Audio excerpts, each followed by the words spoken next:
I'm Alexander Stocklosa, Deputy Editor of MotorTrend. We're here today with the 2022 Ford F-150 Lightning, the all-new electric F-150 pickup truck. We're on a ranch in San Antonio, Texas. We have free reign. We're going to put it through its paces to see if this electrified version, the best-selling pickup truck in America, lives up to the hype.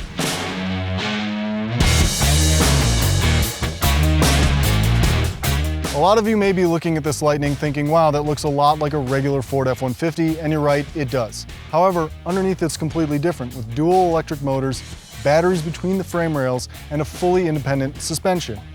As we take it for a spin today, those are the components that we're going to really be focusing on to see how this transforms the familiar F-150 driving experience.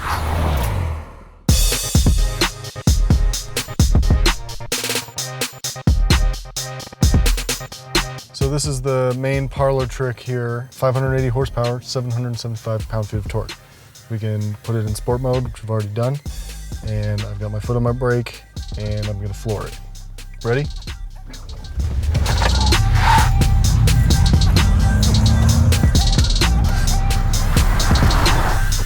Not Porsche quick, but quicker than any other F-150.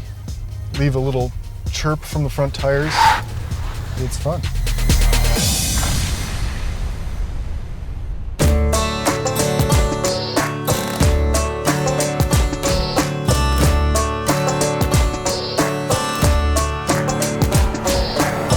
So this is where the big advantage of this low-mounted, fairly heavy battery presents itself. We're on a rural two-lane road, and the ride is really comfortable. Impacts are absorbed pretty quietly.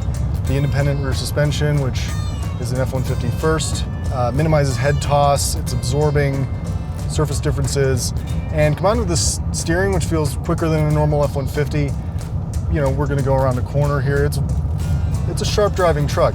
It's not perfect and it's not sporty, so we're getting a lot of float here from the body, so rebound control isn't great, but I think what most people are going to notice is that the handling feels friendly because all the weight is down low, and the ride is just really cushy.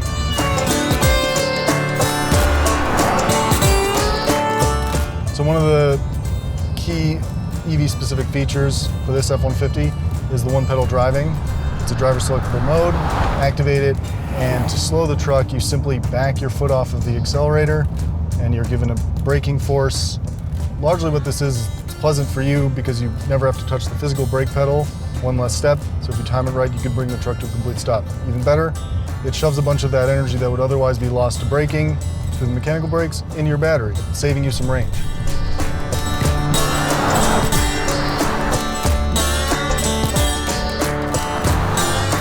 Historically speaking, the Lightning name has been applied to the sportiest F-150s.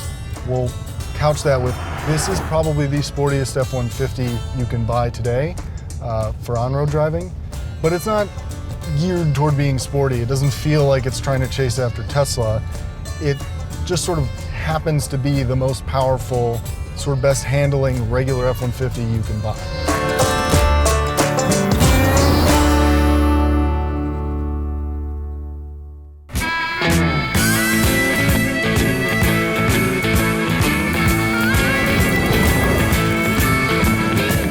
So now we're taking the Lightning off-road. It's neither the sportiest F-150 in the sense that it's not a sports car, but it's also not the off-roadiest. So it's not a Raptor, for example. That said, you can have quite a bit of fun.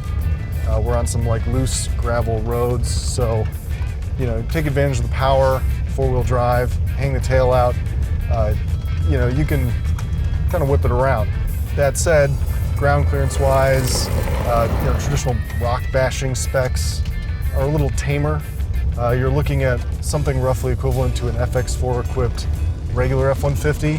So, not bad, but you're not gonna win any, ultimate off-road challenges against a Jeep, for example. But it's plenty capable, and you do have four-wheel drive and a locking rear differential. So it'll make it to your campsite.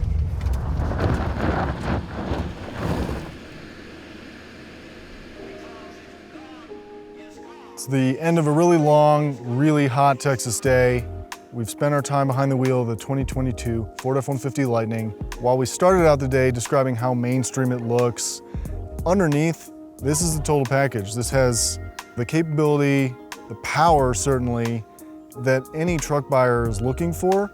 And And we actually think it may be better than a regular F-150. You're getting more power takeoff capabilities. There's all these outlets throughout here. You could power your house with it.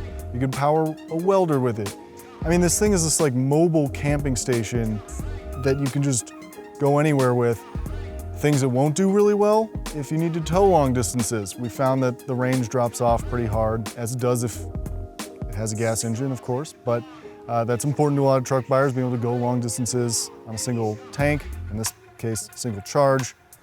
And if you just aren't a fan of, switching to electric, it's not gonna be for you. But the point we're making is that this truck truly, it doesn't just live up to, is it a good F-150 that happens to be electric? It may be a better F-150 because it's electric.